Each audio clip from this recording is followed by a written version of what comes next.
అందరికీ వందనాలండి. అందరూ బాగున్నారు అనుకుంటున్నాను. ఇప్పటి వరకు మనం 1 నుంచి 28 అధ్యాయాలు చదువుకున్నాం నిర్గమాకాండం పుస్తకంలో. ఇందులో దేవుడు ఇజ్రాయేలీల్ని ఐగుప్తు బానిసత్వం నుండి విడిపించి అరణ్య ప్రాంతంలో సీనాయి కొండ వరకు వారిని నడిపించి వారికి అనుదిన ఆహారము మన్నాని కురిపిస్తూ వారితో ఒక నిబంధన చేసుకుంటున్నాడు. నేనిచ్చే ఆజ్ఞలు మీరు పాటించండి. నేను ఏదైతే వాగ్దాన దేశాన్ని, ఆ పాలస్తీనా దేశాన్ని మీకు ఇస్తానన్నానో అక్కడ మీరు నేను చెప్పిన ఆజ్ఞల ప్రకారంగా నడుచుకోవాలి.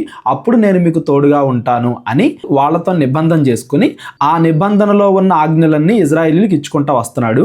అందులో దాసుల గురించి, ఆస్తుల గురించి, పశువుల గురించి, పెళ్లిల గురించి, న్యాయము గురించి అనేకమైన ఆజ్ఞలు మనం చూసాం. అలాగే దేవుడు వీళ్ళ మధ్య ఉంటాడు, వీళ్ళు ఎక్కడికి వెళ్ళినా దేవుడు తోడుంటాడు అన్నట్టుగా ప్రత్యక్ష గుడారం ఎలా చేయాలి, అందులో మందసము, కరుణాపీఠము, నిబంధన రొట్టె పెట్టే బల్ల, దీపవృక్షము, బయట ప్రత్యక్ష గుడారము, బలిపీఠము, యాజకులు, ఆ యాజకులు ఏ విధంగా డ్రెస్ చేసుకోవాలి, వాళ్ళ యొక్క డ్రెస్ ఎలా ఉండాలి, అన్నీ కూడా ఆజ్ఞలు దేవుడు చెప్పుకుంటా వచ్చాడు. ఇవన్నీ కూడా ఇజ్రాయేలీలకి దేవుడి యొక్క న్యాయాన్ని, దేవుడి యొక్క పరిశుద్ధతని ఈ వస్తువులు కట్టడాల ద్వారా దేవుడు సూచిస్తున్నాడు, సూచనగా వీటిని పెట్టాడు అనేది ఇప్పటి వరకు మనం చదువుకున్నాం. ఈ రోజుతో ఈ నిర్గమకాండం 29వ అధ్యాయం నుండి ఈరోజు మనం చదువుకుందాం. ఈ రోజుతో మోషే 40 దినాలు 40 రాత్రింబవళ్ళు కొండ మీద దేవుడి దగ్గర ఆజ్ఞలు తీసుకుంటా ఉన్నాడు కదా. ఈ రోజుతో ఆ 40 దినాలు పూర్తయిపోతాయి. మోషే కొండ కిందకు వచ్చిన తర్వాత ఏం జరిగింది అనేది రేపొద్దు నుండి మనం చదువుకుందాం. నిర్గమకాండం 29వ అధ్యాయం నుండి ఈరోజు మనం చదువుకుంటూ వెళ్దాం. వారు నాకు యాజకులగునట్లు వారిని ప్రతిష్ఠించుటకు నీవు వారికి చేయవలసిన కార్యమేదనగా, అహరోను అతని సంతానం, ఈ యాజకులు లేవీలు, వాళ్ళకు నువ్వేం చేయాలంటే ఒక కోడె దూడను, కలంకము లేని 2 పొట్టేళ్లను, పొంగని రొట్టెను, పొంగనివై నూనెతో కలిసిన భక్ష్యములను, పొంగనివై నూనెతో పూసిన పలచని అప్పడములను తీసుకొనుము. ఇవన్నీ తీసుకుని ఏం చేయాలంట, గోధుమ పిండితో వాటిని చేసి ఒక గంపలో వాటిని పెట్టి ఆ గంపను, ఆ కోడెను, ఆ 2 పొట్టేళ్లను తీసుకొని రావాలను. ఇక్కడ ప్రత్యక్ష గుడారం దగ్గరికి తీసుకురావాలి. తీసుకొచ్చిన తర్వాత ఏం చేయాలి, మరియు నీవు అహరోనును అతని కుమారులను ప్రత్యక్షపు గుడారము యొక్క ద్వారము దగ్గరకు తీసుకొని వచ్చి నీళ్లతో వారికి స్నానము చేయించి ఆ వస్త్రములను తీసుకొని చొక్కాయిని, ఏఫోదు నిలువటంగీని, ఏఫోదును, పతకమును అహరోనుకు ధరింపజేసి, ఇవన్నీ కూడా ఎలా చేయాలో ముందు అధ్యాయంలో చెప్పాడు కదా దేవుడు. అవన్నీ కూడా ఇక్కడ వాళ్ళకి స్నానాలు చేయించి వాళ్ళకి ధరింపజేసి ఏఫోదు విచిత్రమైన నడికట్టును అతనికి కట్టి అతని తల మీద ఆ పాగాను పెట్టి ఆ పాగా మీద పరిశుద్ధ కిరీటము ఉంచి అభిషేక తైలమును తీసుకొని అతని తల మీద పోసి అతనిని అభిషేకించవలెను. ఇదంతా కూడా ప్రత్యక్ష గుడారం లోపలికి వెళ్ళడానికి ముందే వీళ్ళు సిద్ధం అవ్వాలి అన్నట్టుగా. అంటే దేవుడి దగ్గరికి వెళ్ళడానికి మనల్ని మనం ముందు పరిశుద్ధులుగా మార్చుకోవాలి అంటానికి గుర్తుగా ఇదంతా కూడా చేపిస్తున్నాడు అనమాట యాజకులకి. మరియు నీవు అతని కుమారులను సమీపింపజేసి వారికి చొక్కాయిలను తొడిగింపవలెను. అహరోనుకును అతని కుమారులకును దట్టిని కట్టి వారికి కుళ్ళాయిలను వేయింపవలెను. నిత్యమైన కట్టడను బట్టి యాజకత్వము వారికి అగును. అహరోనును అతని కుమారులను అలాగు ప్రతిష్ఠింపవలెను. ఇవన్నీ కూడా ఎలా చేయాలి ఏంటని పైన చెప్పాడు. ఇప్పుడు వాళ్ళందరికి కూడా అవి ధరింపజేయాలి అని చెప్తున్నాడు. మరియు నీవు ప్రత్యక్షపు గుడారము ఎదుటకి ఆ కోడెను తెప్పింపవలెను. పైన చెప్పాడు కదా, దాన్ని తీసుకొచ్చి అహరోనును అతని కుమారులను కోడె తల మీద తమ చేతులనుంచగా ప్రత్యక్ష గుడారము యొక్క ద్వారమునొద్ద యెహోవా సన్నిధిని ఆ కోడెను వధింపవలెను. వీళ్ళ బదులుగా, వీళ్ళ పాపాలకు బదులుగా, వీళ్ళ పరిశుద్ధత కోసం ఆ జంతువు చనిపోతుంది అంటానికి గుర్తు అనమాట. ఆ కోడెను వధింపవలెను. ఆ కోడె రక్తములో కొంచెము తీసుకొని నీ వేలితో బలిపీఠపు కొమ్ముల మీద చమిరి ఆ రక్తశేషమంతయు బలిపీఠపు అడుగున పోయవలెను. ఏం చేయాలంట, ఆ రక్తంలో కొంచెం తీసుకుని బలిపీఠపు కొమ్ముల మీద చమిరి, ఆ కొమ్ములు ఉంటాయి కదా వాటికి రాయాలంట, మిగిలిందంతా అక్కడ పోసేయాలంట. అంటే ఆ బలిపీఠము దగ్గర వీళ్ళు పరిశుద్ధులు అవుతున్నారు అంటానికి గుర్తుగా. మరియు ఆంత్రములను కప్పుకొను కొవ్వు అంతటిని, కాలేజము మీది వపను, 2 మూత్ర గ్రంథులను, వాటి మీద కొవ్వును నీవు తీసి బలిపీఠం మీద దహించవలెను. ఆ జంతువు యొక్క ఎక్కడెక్కడైతే కొవ్వు ఉందో అదంతా కూడా బలిపీఠం మీద దహించాలి.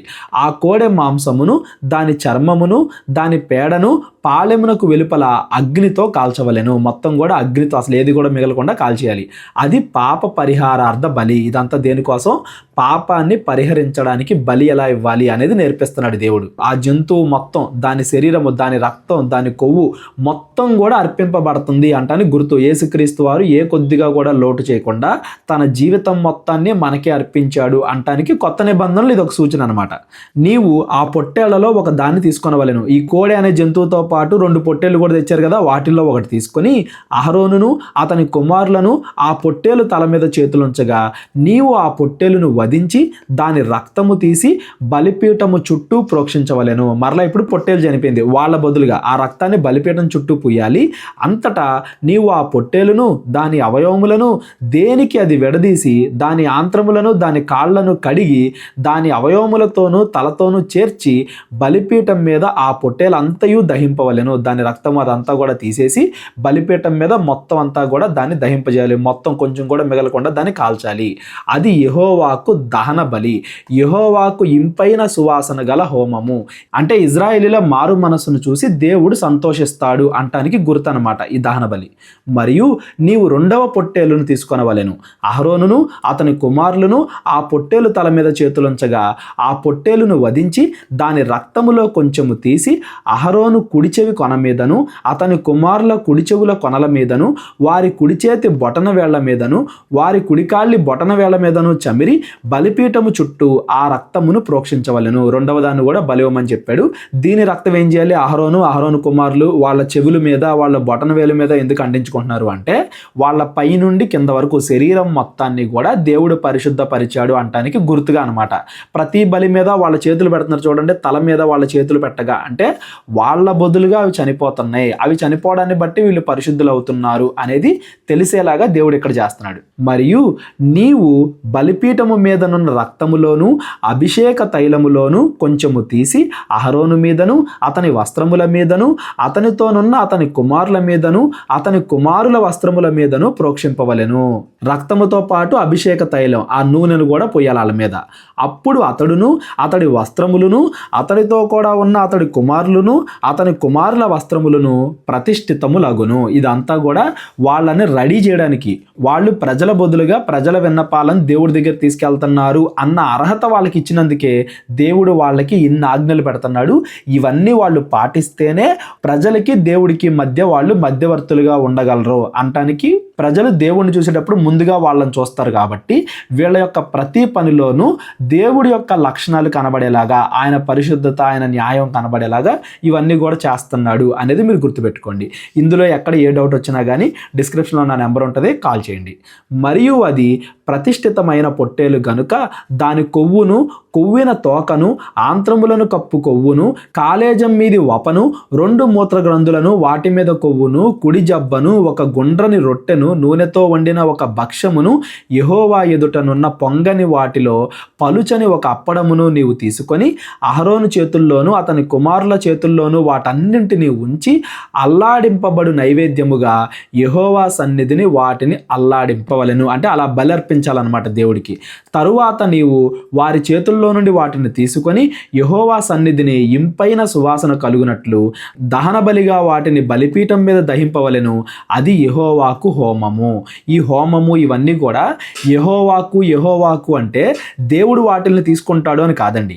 ప్రజల్లో ఏ ఒక్క సిచ్యువేషన్ చూసినా కానీ మా కోసమే, మమ్మల్ని పరిశుద్ధపరచడానికి ఇవన్నీ కూడా అనేది గుర్తురావాలి. దేవుడు పరిశుద్ధుడు, ఆయన పరిశుద్ధత దగ్గరికి వెళ్ళాలి అంటేనే మనం ఎంత పరిశుద్ధులుగా మారాలి అనే దానికి గుర్తుగా ఇజ్రాయేలీలకి ఈ ఆజ్ఞలన్నీ కూడా ఇస్తున్నాడు అనేది మీరు గుర్తుపెట్టుకోండి. పాత నిబంధనలో ఇలాంటి ఆజ్ఞలు ఏవి చదివినా కానీ ఇవి ఇజ్రాయేలీలకి ఇచ్చినవి, నేటి క్రైస్తవులకు కాదు. కానీ వాటి వెనకాల ఉన్న భావాల కోసం మనం చదువుకుంటున్నాం. భావం అయితే ఎప్పటికీ మారకూడదు కదా, అది మీరు గుర్తుపెట్టుకోండి. మరియు అహరోనుకు ప్రతిష్ఠితమైన పొట్టేలు నుండి బోరను తీసి అల్లాడింపబడు అర్పణగా యెహోవా సన్నిధిని దాన్ని అల్లాడింపవలెను. అది నీవంతగును.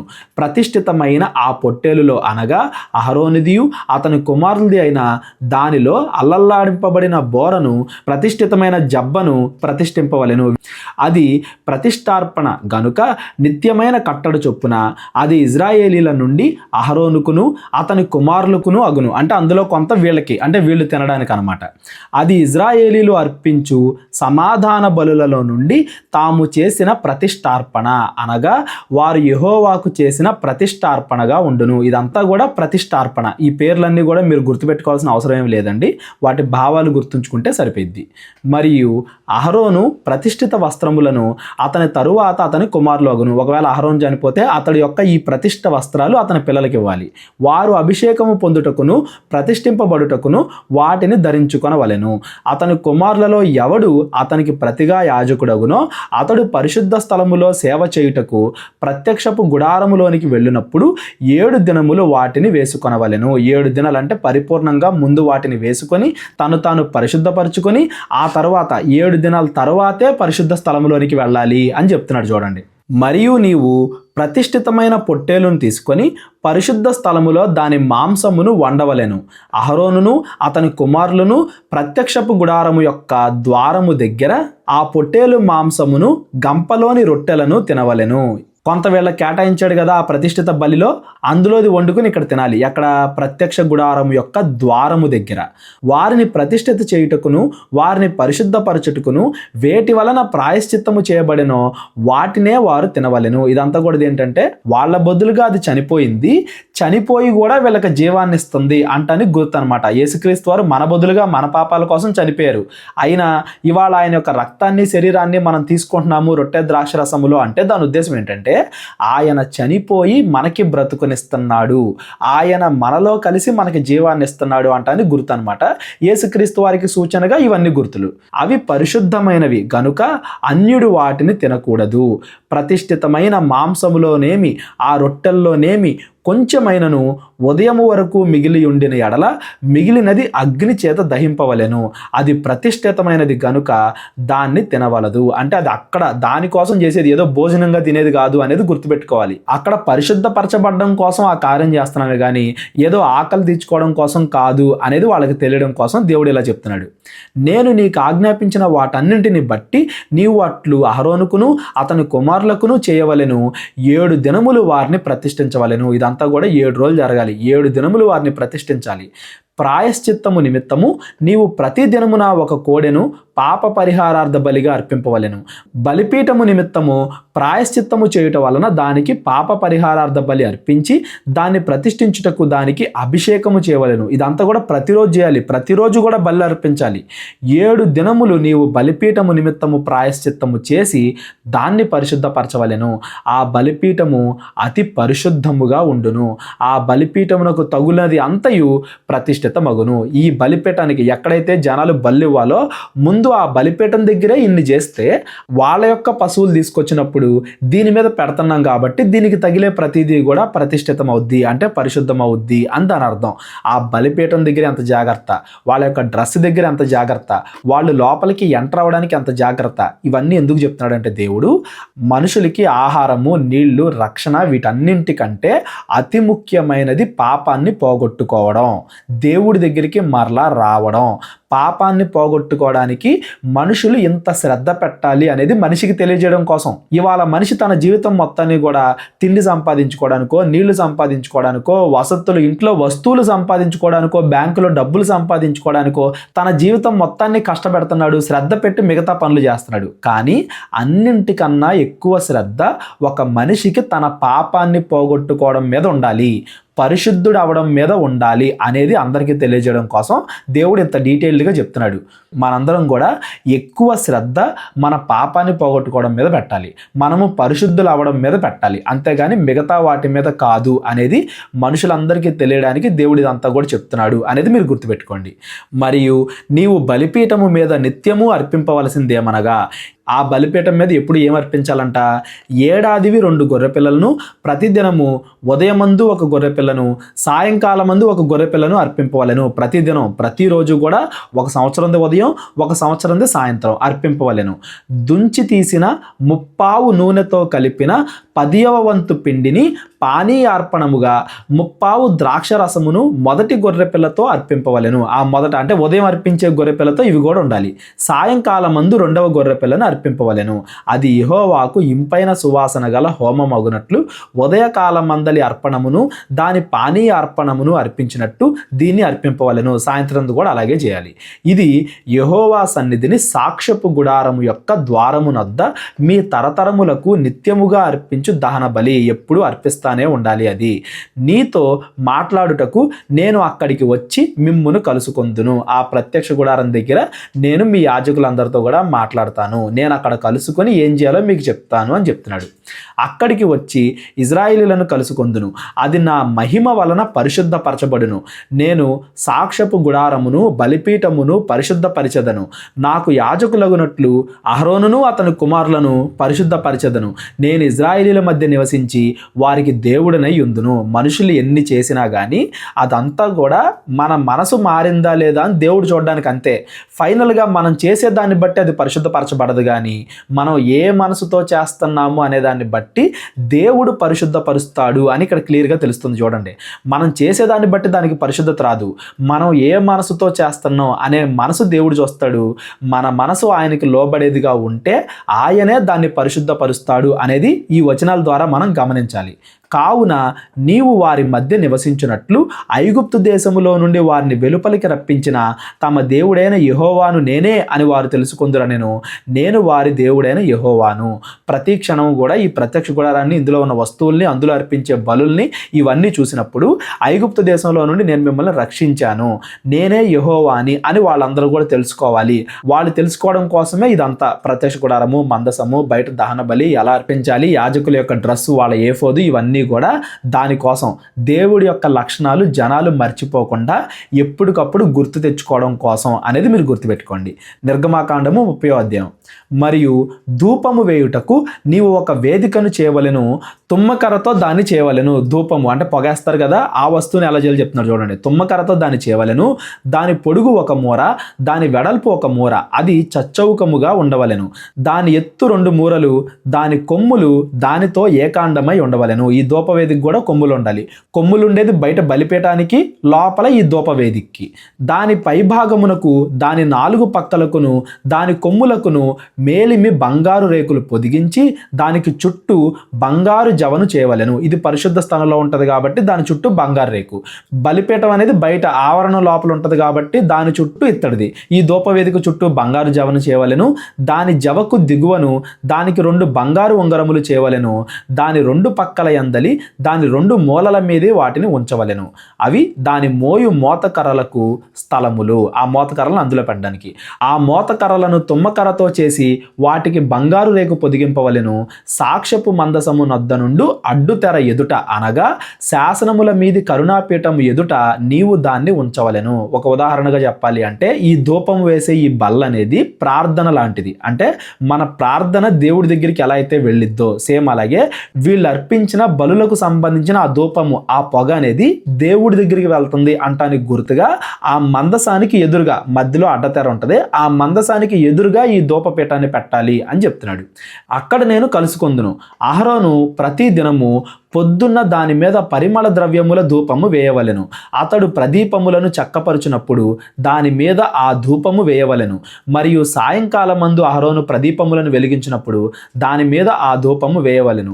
ఇది మీ తరతరములకు యెహోవా సన్నిధిని నిత్యమైన ధూపము. ఎవరైతే యాజకుడు ఉంటాడో, ప్రధాన యాజకుడు, అతడు పొద్దున సాయంత్రం ఆ ధూపాన్ని దేవుడికి అర్పించాలి. ఇక్కడ మీరు గుర్తుపెట్టుకోండి, అన్యుల విగ్రహారాధనలో వేసే ధూపాలకి ఇక్కడ దేవుడు చెప్పే ధూపాలకి చాలా తేడా ఉంది. 2 ఒకటి కాదు. అన్యులు వాళ్ళ విగ్రహాలకి ధూపారాధన ఎందుకు చేస్తారు అంటే విగ్రహాలని పరిశుద్ధపరచడం కోసం. కానీ ఇక్కడ ప్రత్యక్ష గుడారంలో కానీ ఆ బలుల దగ్గర కానీ దేవుణ్ణి పరిశుద్ధపరచడం కోసం కాదు, దేవుణ్ణి గొప్పవాడిగా చేయడం కోసం కాదు, మనుషులు పరిశుద్ధపరచబడడం కోసం, మనుషులు వాళ్ళ పాపాలని వదిలేయడం కోసం, మనుషులు అర్హత సంపాదించుకొని దేవుడి దగ్గరికి వెళ్తున్నారు అంటానికి గుర్తు. అంతేగాని దేవుడి కోసం కాదు, అవి మనుషుల కోసం అనేది మీరు గుర్తుపెట్టుకోండి. ఉదయం సాయంత్రం అంటే ప్రార్థనకు గుర్తు అనమాట. ఎప్పుడు కూడా దేవుడితో మనం సమస్తము చెబుతూ ఉండాలి అంటానికి గుర్తుగా ఆ ధూప వేదికని అక్కడ పెట్టాడు. ఇవన్నీ దేవుడి కోసం కాదు, ఇజ్రాయేలీల కోసము అనేది మీరు గుర్తుపెట్టుకోండి. ఇజ్రాయేలీల్లో ప్రతిదీ ఏది చూసినా కానీ దేవుడు వాళ్ళ పాపాలకి వాళ్ళు పశ్చాత్తాపడాలని కోరుకుంటున్నాడు అనేదే గుర్తు రావాలి. అది థీమ్ అనమాట ఈ ప్రత్యక్ష గుడారం మొత్తానికి కూడా. మరియు దాని మీద అన్య ధూపమైనను దహన బలి సంబంధమైన ద్రవ్యమైనను నైవేద్యమైనను అర్పింపకూడదు. దాని మీద ఇలాంటి ఏం అర్పింపకూడదు. పానీయమైనను దాని మీద పోయకూడదు. మరియు అహరోను సంవత్సరమునకు ఒకసారి ప్రాయశ్చిత్తమైన పాప పరిహారార్థ బలి రక్తం వలన దాని కొమ్ముల నిమిత్తము ప్రాయశ్చిత్తము చేయవలెను. ఆ రక్తం తప్పించి ఇక ఏది కూడా అందులో వేయకూడదు. మీ తరతరములకు సంవత్సరమునకు ఒకసారి అతడు దాని నిమిత్తము ప్రాయశ్చిత్తము చేయవలెను. అది యెహోవాకు అతి పరిశుద్ధమైనది. ప్రాయశ్చిత్తం ఎలా చేయాలి అని పైన చెప్పాడు కదా, సేమ్ అలాగే దీనికి కూడా చేయాలంట సంవత్సరానికి ఒకసారి. మరియు యెహోవా మోషేతో ఇట్లనెను, నీవు ఇజ్రాయేలీలను లెక్కింపవలెను. వారు లెక్కింపబడు వేళకు ప్రతివాడు యెహోవాకు తన ప్రాణ పరిక్రయ ధనము నిచ్చుకొనవలెను. వాడిని లెక్కించేటప్పుడు వాడు రిటర్న్లో ధనం ఇవ్వాలి. అలాగూ చేసిన ఎడల నీవు వారిని లెక్కించినప్పుడు వారిలో ఏ తెగులును పుట్టదు. అంటే వాళ్ళు ఎక్కువ మంది ఉన్నారు, వీళ్ళు ఎక్కువ మంది ఉన్నారు, నువ్వు కావాలని వాళ్ళ సంఖ్య ఎక్కువగా రాసావు, వీళ్ళ సంఖ్య తక్కువ రాసావు అన్నట్టుగా వాళ్ళలో తగాదాలు పుట్టకుండా అలా చెప్పాడంట దేవుడు. అంటే ఎవడు ఎంతమంది లెక్కేశారు, దానికి తగ్గట్టుగా అక్కడ ధనం వచ్చిందా లేదా, లెక్కలు కరెక్ట్గా ఉంటాయి కదా, తగాదాలు పుట్టకుండా అట్లా చెయ్యి. వారు ఇయ్యవలసినది ఏమనగా లెక్కింపబడిన వారిలో చేరు ప్రతి వాడును పరిశుద్ధ స్థలము యొక్క తులమును బట్టి అరతులము ఇయ్యవలెను. ఆ తులము 20 చిన్నములు. ఆ అరతులము యెహోవాకు ప్రతిష్టార్పణ. ఎంత ఇవ్వాలి, లెక్కేసేటప్పుడు ఏమి ఇవ్వాలి అని చెప్తున్నాడు అనమాట. 20 సంవత్సరములు కానీ అంతకంటే ఎక్కువ వయస్సు కానీ గలవారై లెక్కింపబడిన వారిలో చేరు ప్రతి వాడును యెహోవాకు అర్పణ ఇవ్వవలెను. అది మీ ప్రాణములకు పరిక్రయ ధనముగా నుండినట్లు యెహోవాకు అర్పణ ఇచ్చినప్పుడు ధనవంతుడు అరతులము కంటే ఎక్కువ ఇయ్యకూడదు, బేదవాడు తక్కువ ఇయ్యకూడదు. అందరి దగ్గర ఉండేలాగే చూసి దేవుడు చెప్తాడండి. ఎవరి మీద కూడా భారం మోపాలని కాదు. ఇజ్రాయేలీలు ఐగుప్తులో నుండి వచ్చేటప్పుడు అన్ని తీసుకునే వచ్చారు కదా, ఎవరు ఎంత ఇవ్వగలరో అంతే చెప్తున్నాడు. ధనవంతుడు ఎక్కువ ఇవ్వాలి, బేదవాడు తక్కువ ఇవ్వాలి అన్నట్టుగా కాకుండా లెక్కలో చేరే ప్రతివాడు 20 సంవత్సరాల పైన లెక్కలో చేరే ప్రతివాడు కూడా ఒకే మొత్తంలో ఇవ్వాలి, వాళ్ళ మధ్య తగాదాలు రాకుండా అని చెప్తున్నాడు. నీవు ఇజ్రాయేలీల యొద్ద నుండి ప్రాయశ్చిత్తార్థమైన వెండి తీసుకొని ప్రత్యక్షపు గుడారం యొక్క సేవ నిమిత్తము దాన్ని నియమింపవలెను. మీకు ప్రాయశ్చిత్తము కలుగునట్లు అది యెహోవా సన్నిధిని ఇజ్రాయేలీలకు జ్ఞాపకార్థముగా ఉండును. ప్రతిదీ కూడా జ్ఞాపకార్థంగా ఉండడం కోసమేనండి. ఇజ్రాయేలీలు తరతరాలు చెప్పుకోవాలి, వాళ్ళ మనవాళ్ళకే వాళ్ళ మనవాళ్ళకే అన్ని చోట్ల కూడా దేవుడు ఇవన్నీ చేశాడు, ఇలా చేశాడు, ఇలా చేశాడు అని గొప్పగా చెప్పుకునేలాగే దేవుడు ఇవన్నీ కూడా జరిగిస్తున్నాడు అనేది మీరు గుర్తుపెట్టుకోండి. ఎవరికైనా ఏదైనా డౌట్ ఉన్నట్లయితే డిస్క్రిప్షన్లో నా నెంబర్ ఉంటుంది, కాల్ చేయండి. మరియు యెహోవా మోషేతో ఇట్లనెను, కడుగు కొనుటకు నీవు ఇత్తడితో దానికొక గంగాళమును ఇత్తడి పీటను చేసి ప్రత్యక్షపు గుడారమునకు బలిపీఠమునకు నడుమ దాన్ని ఉంచి నీళ్లతో నింపవలెను. ఇదెందుకు, లోపలికి వెళ్ళేటప్పుడు బయటకు వచ్చేటప్పుడు వాళ్ళ కాళ్ళు కడుక్కోవడానికి, వాళ్ళని వాళ్ళు శుభ్రం చేసుకోవడానికి. ఆల్రెడీ బయట స్నానం చేయించి అంత చేసి వాళ్ళకి డ్రెస్ చేయించి అంతా కూడా చాలా చెప్పాడు దేవుడు. మరలా వాళ్ళకి గుర్తురావడానికి ఈ మధ్యలో చేసిన పనులను బట్టి ఇదిగో మనం పరిశుద్ధంగా ఉండాలి అనేది మర్చిపోకుండా మరలా ఒక గంగాళము చేయించి అందులో నీళ్లు నింపాలి. దాంతోనే ఏం చేయాలంట, ఆ నీళ్లతో అహరోనును అతని కుమారులను తమ చేతులను కాళ్ళును కడుక్కొనవలెను. వారు ప్రత్యక్షపు గుడారములోనికి వెళ్ళినప్పుడు సేవ చేసి యెహోవాకు హోమధూపము నర్పించుటకు బలిపీఠమునొద్దకు వచ్చినప్పుడును తాము చావక ఉండినట్లు నీళ్లతో కడుక్కొనవలెను. చావక ఉండినట్లు వార్నింగ్ లాగా చెప్తున్నాడు. ఇవన్నీ కంపల్సరీగా చేయాలి ఇజ్రాయేలీలు, వాళ్ళ యొక్క యాజకులు అని దాని అర్థం. తాము చావక ఉండినట్లు తమ చేతులను కాళ్లను కడుక్కొనవలెను. అది వారికి అనగా అతనికి అతని సంతతికి వారి తరతరములకు నిత్యమైన కట్టడగా ఉండవలెను. ఈ ప్రత్యక్ష గుడారములో ఉండే ప్రతి ఆచారం, దేవుడు పెట్టే ప్రతి ఆచారము కూడా తరతరాలకే. ఇజ్రాయేలీలు వాగ్దాన దేశం ఆ పాలస్తీనా దేశానికి వెళ్ళిన తర్వాత కూడా ఇవన్నీ కూడా పాటించాలి అని చెప్తున్నాడు అనమాట. మరియు యెహోవా మోషేతో ఇట్లనెను, నీవు ముఖ్యమైన సుగంధ సంభారములలో పరిశుద్ధ స్థల సంబంధమైన తులము చొప్పున అచ్చమైన గోపరసము 500 తులములను, సుగంధములు గల లవంగి పట్ట సగము అనగా 250 తులముల ఎత్తును, నిమ్మగడ్డ నూనె 250 తులముల ఎత్తును, లవంగి పట్ట 500 తులములను, ఒలీవ నూనె సంభారమును 3 పళ్లను తీసుకొని వాటిని ప్రతిష్టాభిషేక తైలము అనగా సుగంధ ద్రవ్య మేళకుని పని అయిన పరిమళ సంభారముగా చేయవలెను. అది ప్రతిష్టాభిషేక తైలమగును. నూనె ఎలా చేయాలో కూడా చెప్తున్నాడండి. ఆ నూనెతోనే కదా అభిషేకించేది బలిపీఠం దగ్గర, కాబట్టి ఆ నూనె ఎలా చేయాలో కూడా ఇంత డీటెయిల్గా చెప్తున్నాడు దేవుడు. ఏది పడితే అది కాదు అన్నట్టుగా. ఈ ఆజ్ఞలు, ఈ ఆచారాలు ఇవన్నీ కూడా ఇజ్రాయేలీలకు గుర్తుండడానికి, వాళ్ళు మర్చిపోకుండా ఉండడానికి అనేది మీరు గుర్తుపెట్టుకోండి. ఇవాళ మనకి ఇవన్నీ అవసరం లేదు, కానీ ఇజ్రాయేలీలకి అరణ్యంలో దేవుడు ఏ పని పెట్టలేదు చూడండి. ఆహారం కోసం వాళ్ళు కష్టపడాల్సిన పని లేదు, పొద్దున్నే ఆకాశం నుండి పడుతుంది. నీళ్ల కోసం వాళ్ళు కష్టపడాల్సిన పని పని లేదు. దేవుడు అన్ని కూడా వాళ్ళకి అందిస్తున్నాడు. రోగాలు వస్తాయన్నా భయం లేదు. పైన మేఘస్తంభం, రాత్రి అగ్నిస్తంభం ఉంది.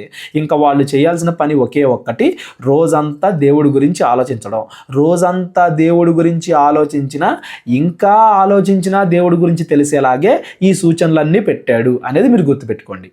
ఆ తైలముతో నీవు సాక్ష్యపు గుడారమును, సాక్ష్యపు మందసమును, బల్లను, దాని ఉపకరణములన్నింటినీ, దీపవృక్షమును, దాని ఉపకరణములను, ధూపవేదికను, దహన బలిపీఠమును, దాని ఉపకరణములన్నింటినీ, గంగాళమును, దాని పీటను అభిషేకించి అవి అతి పరిశుద్ధమైనవిగా ఉండినట్లు వాటిని పరిశుద్ధపరచవలెను. ఆ తైలంతో, ఆ నూనెతో వీటన్నిటిని కూడా అభిషేకించాలి, వీటన్నిటిని కూడా తొడవాలి. వాటిని తగులు ప్రతి వస్తువు ప్రతిష్ఠితమగును. మరియు అహరోనును అతని కుమారులను నాకు యాజకులై ఉన్నట్లు నీవు వారిని అభిషేకించి ప్రతిష్ఠించవలెను ఈ నూనెతోనే. మరియు నీవు ఇశ్రాయేలీలతో, ఇది మీ తరతరములకు నాకు ప్రతిష్టాభిషేక తైలమై ఉండవలెను అనెను. ఆ నూనెతోనే సమస్తం చేయాలి, తరతరములు కూడా అలాగే చేయాలి. అది దేవుణ్ణి ప్రతిష్ఠించేది. దేవుడిని అంటే దేవుడి దగ్గర ఉండే ఈ యాజకులు, ఆ వస్తువులు అవన్నీ కూడా వాటిని ప్రతిష్ఠించేది, తరతరములకు కట్టడా అని చెప్తున్నాడు. దానిని నరశరీరము మీద పోయకూడదు, దాని మేళమును చొప్పున దాని వంటిది ఏదైనాను చేయకూడదు. అది ప్రతిష్ఠితమైనది. అది ఒంటికి రాసుకోవడానికో ఈ ప్రత్యక్ష గుడారం దగ్గర కాకుండా వేరే పనులకి దేనికి కూడా దాన్ని వాడకూడదు. అది ప్రతిష్ఠితమైనది. అది మీకు ప్రతిష్టమైనదిగా ఉండవలెను. దాని వంటిది కలుపువాడును, అన్యుని మీద దాన్ని పోయువాడును తన ప్రజల్లో నుండి కొట్టివేయబడవలెనని చెప్పుము. అంటే వీటిల్లో ఏ ఆజ్ఞ మీరినా కానీ ఆ నిబంధనలోనికి రారు. ఇశ్రాయేలీయుల లెక్కలో నుండి వారిని కొట్టివేయాలి అని చెప్తున్నాడు దేవుడు. అన్నీ కూడా దేవుడి నిబంధనలో మనం ఉంటున్నాము అంటే ఆయన ఆజ్ఞల ప్రకారంగా పాటించాలి. ఆయన ఆజ్ఞలు మాకు వద్దు అనుకుంటే నిబంధన నుండి వెళ్ళిపోతాం. కొత్త నిబంధన అయినా అంతే. మనతో యేసుక్రీస్తు వారు చేసుకున్న కొత్త నిబంధనలో అయినా, కొత్త నిబంధనలో చెప్పిన ఆజ్ఞలు మనం పాటిస్తే ఆ నిబంధనలో ఉంటాం. ఆ ఆజ్ఞలు పాటించకపోతే మన పేరు సంఘము నుండి కొట్టివేయబడిద్ది అనేది గుర్తుపెట్టుకోండి. మరియు యెహోవా మోషేతో ఇట్లా, నీవు పరిమళ ద్రవ్యములను అనగా జటామాంసి, గోపి, చందనము, గంధపు చెక్క అను ఈ పరిమళ ద్రవ్యములను స్వచ్ఛమైన సాంబ్రాణిని సమభాగములుగా తీసుకొని వాటితో ధూప ద్రవ్యములను చేయవలెను. అది సుగంధ ద్రవ్య మేళకుని పని చొప్పున కలపబడి ఉప్పు గలదియు స్వచ్ఛమైనదియు పరిశుద్ధమైనదియునైన సుగంధ ధూప సంభారము. దానిలో కొంచెము పొడి చేసి నేను నిన్ను కలుసుకొని ప్రత్యక్ష గుడారపులోని సాక్ష్యపు మందసము ఎదుట దాన్ని ఉంచవలెను. అది మీకు అతి పరిశుద్ధముగా ఉండవలెను. ఆ ధూపం అర్పించే దాని దగ్గర దాన్ని పెట్టాలి. అది అతి పరిశుద్ధముగా ఉండవలెను. నీవు చేయవలసిన ఆ ధూప ద్రవ్యమును దాని మేళనము చొప్పున మీ నిమిత్తము మీరు చేసుకొనకూడదు. అది యెహోవాకు ప్రతిష్ఠితమైనదే ఎంచవలెను.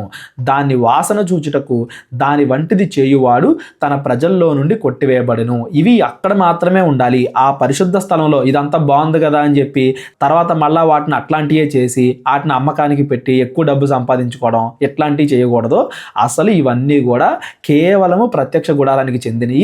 వీటి రూపంలో అయినా వాటికి దగ్గరగా అయినా బయట చేసినా కానీ ఇశ్రాయేలీయుల లెక్కలో నుండి వాళ్ళు కొట్టివేయబడతారు అని చెప్తున్నాడు దేవుడు. ఎంత కఠినంగా ఇస్తున్నాడు చూడండి ఆజ్ఞలు. కఠినం అంటం కంటే జాగ్రత్త, ప్రతి దాంట్లోనూ వాళ్ళు గుర్తుపెట్టుకోవాలి అనేది మీరు గుర్తుపెట్టుకోండి. ఎవరికైనా ఏదైనా డౌట్ ఉన్నట్లయితే నాకు కాల్ చేయండి, డిస్క్రిప్షన్లో నా నెంబర్ ఉంటుంది.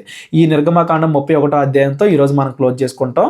ఆజ్ఞలు కూడా ఈ రోజుతో అయిపోతే మళ్ళీ మనం స్టోరీ కంటిన్యూ చేసుకుంటూ వెళ్తాం. అంటే ఇశ్రాయేలీయులు అరణ్యంలో ఎలా నడిచారు, వాళ్ళ మధ్యలో ఏం జరిగిందనే స్టోరీ కంటిన్యూ అవుతుంది. ఇదంతా కూడా మోషేకి దేవుడు 40 రాత్రింబవళ్ళు ఇచ్చే ఆజ్ఞలు ఈ 31వ అధ్యాయంతో కంప్లీట్ అవుతాయి. తర్వాత ఏం జరిగిందనేది రేపటి నుండి మనం చదువుకుందాం. 31వ అధ్యాయం కూడా ఈరోజు మనం చదువుకుందాం.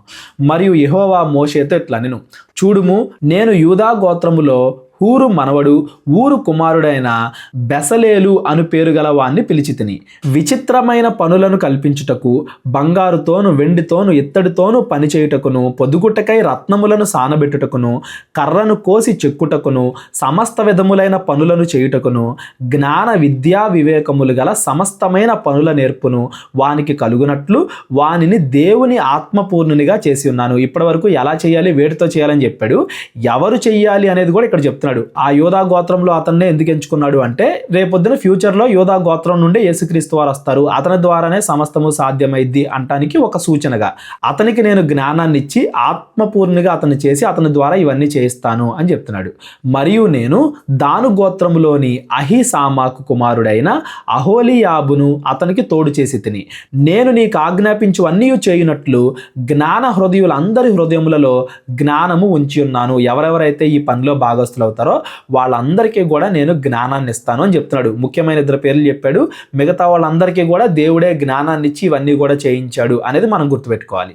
ప్రత్యక్షపు గుడారమును, సాక్ష్యపు మందసమును, దాని మీదనున్న కరుణాపీఠమును, ఆ గుడారపు ఉపకరణములన్నింటినీ, బల్లను, దాని ఉపకరణములను, నిర్మలమైన దీపవృక్షమును, దాని ఉపకరణములన్నింటినీ, ధూపవేదికను, దహన బలిపీఠమును, దాని ఉపకరణములన్నింటినీ, గంగాళమును, దాని పీటను, యాజక సేవ చేయునట్లు సేవా వస్త్రములను, యాజకుడైన అహరోను యొక్క ప్రతిష్ఠిత వస్త్రములను, అతని కుమారుల వస్త్రమును, అభిషేక తైలమును, పరిశుద్ధ స్థలము కొరకు పరిమళ ధూప ద్రవ్యములను నేను నీకు ఆజ్ఞాపించిన ప్రకారముగా వారు సమస్తమును చేయవలెను. ఎవరినైతే దేవుడు ఎంచుకున్నాడో, పిలిచాడో, ఆ మోషేకి చెప్పాడో వాళ్ళు మాత్రమే ఇవన్నీ చేయాలి అని చెప్తున్నాడు. ఇప్పుడు దాకా మనం వీటన్నిటి గురించి చదువుకున్నాం కదా. ఇవన్నీ ఎలా చేయాలో దేవుడు నీట్గా ఇన్డీటెయిల్డ్గా చెప్పాడు కదా. ఇప్పుడు ఎవరు చేయాలో కూడా చెప్తున్నాడు. వారిని ఏర్పరచుకున్నాను, వాళ్ళే సమస్తము చేస్తారు అని చెప్తున్నాడు. మరియు యెహోవా మోషేతో ఇట్లా, నేను నీవు ఇజ్రాయేలీలతో నిజముగా మీరు నేను నియమించిన విశ్రాంతి దినములను ఆచరింపవలెను. మిమ్మును పరిశుద్ధపరచు యెహోవాను నేనే అని తెలుసుకున్నట్లు అది మీ తరతరములకు నాకును మీకును గుర్తగును. ఆ ప్రత్యక్ష గుడారం దగ్గర తరతరములకు విశ్రాంతి దినాన్ని పాటించాలి. ఇజ్రాయేల్ దేశం మొత్తంలో కూడా విశ్రాంతి దినాన్ని పాటించాలి. అది గుర్తు, తరతరాలకు గుర్తు. దేనికి? దేవుడిచ్చిన ఆజ్ఞల్ని ఇజ్రాయేలీలు పాటిస్తానని ఒప్పుకున్నారు కదా. వీళ్ళు పాటిస్తాము అనడానికి గుర్తు, దేవుడు ఒప్పుకుని వీళ్ళని కాపాడుతున్నాడు అంటానికి గుర్తు. ఎవరో కూడా నిబంధన మీరకూడదు అంటానికి ప్రతి వారం కూడా దాన్ని గుర్తు చేసుకోవాలి. కావున మీరు విశ్రాంతి దినమును ఆచరింపవలెను. నిశ్చయముగా అది మీకు పరిశుద్ధము. దాన్ని అపవిత్రపరచువాడు తన ప్రజల్లో నుండి కొట్టివేయబడును. ఎవడైతే దాన్ని పాటించడో వాడు దేవుడి ప్రజల్లో నుండి కొట్టివేయబడతాడు. ఇప్పుడు కూడా అంతేనండి. ఎవరైతే వారానికి ఒక్కరోజైనా దేవుడి మాటలు వినడానికి, దానికి తగ్గట్టుగా నడవడానికి ప్రయత్నించడో వాడు దేవుడి సంఘంలో నుండి కొట్టివేయబడతాడు. అపవాది లాగేసుకుంటుంది అపవాది రాజ్యంలోకి వాడిని. ప్రతిరోజు చదువుకోవాలి వాక్యము. ఒక రోజున ఇంకా స్పెషల్గా కేటాయించి దేవుడిని ఆరాధించడానికి, దేవుడి గురించి తెలుసుకోవడానికి, మళ్ళీ మనం పరిశుద్ధపరచుకోవడానికి కేటాయించాలి. దానికి మూలము ఈ విశ్రాంతి దినం అనేది మీరు గుర్తుపెట్టుకోండి. ఇవాళ మనం విశ్రాంతి దినాన్ని పాటించకపోయినా పునరుద్ధాన దినాన్నే పాటిస్తున్నా దాని భావం మాత్రం అదే అనేది మీరు గుర్తుపెట్టుకోండి. 6 దినములు పని చేయవచ్చును, 7వ దినము యెహోవాకు ప్రతిష్ఠితమైన విశ్రాంతి దినము. ఆ విశ్రాంతి దినమున పనిచేయువాడు తప్పక మరణశిక్ష పొందవలెను. ఇజ్రాయేలీలు తమ తరతరములకు విశ్రాంతి దిన ఆచారమును అనుసరించి ఆ దినమును ఆచరింపవలెను. అది నిత్య నిబంధన. నాకును ఇజ్రాయేలీలకును అది ఎల్లప్పుడూ గుర్తై ఉండును. దేవుడు వీళ్ళని కాపాడుతా అన్నాడు, వీళ్ళు దేవుడి ఆజ్ఞల ప్రకారంగా నడుచుకుంటాను అన్నారు అంటానికి ఆ విశ్రాంతి దినం అనేది గుర్తు. ఏలైనగా 6 దినములు యెహోవా భూమి ఆకాశములను సృజించి 7వ దినమున పనిమాని విశ్రమించనని చెప్పుము. 6 రోజులు దేవుడు కష్టపడ్డాడు, 7వ రోజున విశ్రాంతి తీసుకున్నాడు. అంటే 7వ రోజు దేవుడు చేయాల్సిన పని అయిపోయింది, మనిషి చేయాల్సిన పని మిగిలింది. మనిషి చేయాల్సిన పని ఏంటి? దేవుడు చెప్పినట్టుగా బతకడం. 7వ రోజు మనిషి పనిని మనిషి గుర్తు చేసుకోవడం కోసం, ఎందుకు పుట్టాడు, ఎలా బతకాలి, పరిశుద్ధంగా ఎలా ఉండాలి, పాపానికి ఎలా దూరంగా ఉండాలి, అట్లా మనిషి చేయాల్సిన పనిని మనిషి గుర్తు చేసుకోవడం కోసం 7వ రోజుని దేవుడు నియమించాడు. అది విశ్రాంతి దినము అనేది మీరు గుర్తుపెట్టుకోండి. ఈ రోజు మనం పాటించే ఆదివారాన్ని కూడా యాడ్ చేసుకుంటే యేసుక్రీస్తు వారు పునరుద్ధానుడైన దినము. ప్రపంచం మొత్తం పాపంలో కొట్టుకుని పోతుంటే యేసుక్రీస్తు వారు చనిపోయి తిరిగి లేచి ఆ పాపం నుండి మనల్ని విముక్తుల్ని చేశాడు. కాబట్టి ఆ ఆదివారాన్ని యేసుక్రీస్తును గుర్తు తెచ్చుకోవడానికి, యేసుక్రీస్తు వారు చెప్పిన మాటలను గుర్తు చేసుకోవడానికి, తండ్రి అయిన దేవుణ్ణి గుర్తు చేసుకోవడానికి మనం పాటించాలి అనేది దీని యొక్క భావం. మరియు ఆయన సీనాయి కొండ మీద మోషేతో మాట్లాడుట చాలించిన తరువాత ఆయన తన శాసనములు గల 2 పలకలను, అనగా దేవుని వేలుతో రాయబడిన రాతి పలకలను అతనికి ఇచ్చెను. దేవుని వేలుతో రాయబడిన అంటే అందులో ఉన్న ప్రతి పదము దేవుడే దగ్గరుండి చెప్పించాడు అని దాని అర్థం. ఇదంతా కూడా దేవుడి నోటి నుండి వచ్చిన మాటలు. పదాజ్ఞలు కూడా మనం చదువుకున్నాం కదా. ఆ పదాజ్ఞలు ఈ 2 రాతి పలకలను కూడా చాలా మంది అంటారు. ఈ 2 రాతి పలకలు అనగానే దేవుడి యొక్క న్యాయమైన ఆజ్ఞలకి గుర్తులు. ఆ ఆజ్ఞలన్నీ తీసుకొని మోషే ఇంకా కిందకు వస్తున్నాడు అని దాని అర్థం. ఈ 40 రోజులు కూడా మోషే దేవుడితో గడిపి దేవుడి దగ్గర ఆజ్ఞలన్నీ తీసుకొని కిందకు వచ్చాడు అని దాని అర్థం. మరి కిందకు వచ్చిన తర్వాత ఏం జరిగింది అనేది నిర్గమాకాండం 32వ అధ్యాయం నుండి రేపొద్దున మనం చదువుకుందాం. ఎవరికైనా కానీ ఇందులో ఏదైనా డౌట్ ఉన్నట్లయితే డిస్క్రిప్షన్లో నా నెంబర్ ఉంటుంది, కాల్ చేయండి, మాట్లాడుకుందాం. ఈ విశ్రాంతి దినమైన, బలిపీఠమైన, ప్రత్యక్ష గుడారమైన, మందసమైన ఏదైనా కానీ యేసుక్రీస్తు వారితో పరిపూర్ణమైంది. యేసుక్రీస్తు వారు వీటన్నింటినీ కూడా స్థిరపరిచి పరిపూర్ణం చేసి తన శిలువ మరణం ద్వారా పాత నిబంధన కొట్టేసి మనకు కొత్త నిబంధన ఇచ్చారు.